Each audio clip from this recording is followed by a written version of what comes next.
लड़के ने अभी दिव्य दृष्टि सक्रिय की।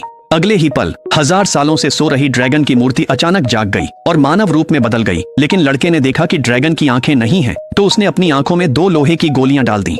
इसके तुरंत बाद ड्रैगन का असली रूप प्रकट हो गया। लड़के को अंदाजा नहीं था कि उसकी हरकतों ने स्वर्गीय महल के खजाने की घंटी बजा दी है और यह छुपा खजाना वर्षों बाद दुनिया के सामने आने वाला है। असल में एक दिन पहले लड़के के चाचाओं ने पारिवारिक संपत्ति चुराने के लिए उसके पिता की हत्या कर दी थी। लड़के की चाची अपने पूर्वजों की वेदी के सामने प्रार्थना कर रही थी, उम्मीद कर रही थी कि चित्र में मौजूद पूर्वज लड़के की रक्षा करेंगे।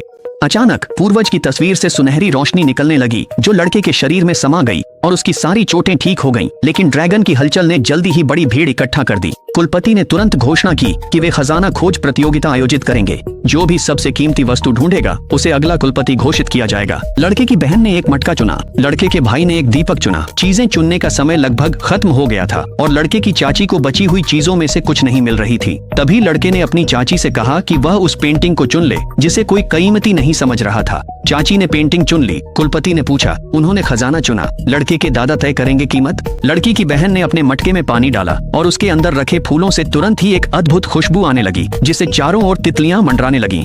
यह देखकर कुलपति ने मटके की कीमत $1 करोड़ लगाई। लड़के के भाई ने अपना दीपक निकाला और सबको पर्दे बंद करने को कहा। फिर उसने दीपक जलाया और तुरंत ही सबके सामने एक सुंदर महिला प्रकट हो गई। यह देखने के बाद कुलपति ने दीपक की कीमत $3 करोड़ लगाई। इसके बाद लड़के की चाची ने लड़के के निर्देशों का पालन किया और पेंटिंग पर पानी छिड़का। अगले ही पल सुनहरी रोशनी चमकी और पेंटिंग में एक रत्न प्रकट हो गया। कुलपति ने रत्न उठाया, उसे गौर से देखा, फिर उसे जमीन पर फेंकते हुए कहा कि यह तो सिर्फ एक टूटा फूटा बेकार पत्थर है। यह देखकर लड़का आगे बढ़ा और पत्थर पर एक बूंद खून टपका दी। तुरंत ही पत्थर चमकने लगा और एक अनमोल दिव्य पत्थर में बदल गया। सभी लोग पूरी तरह से हैरान रह गए।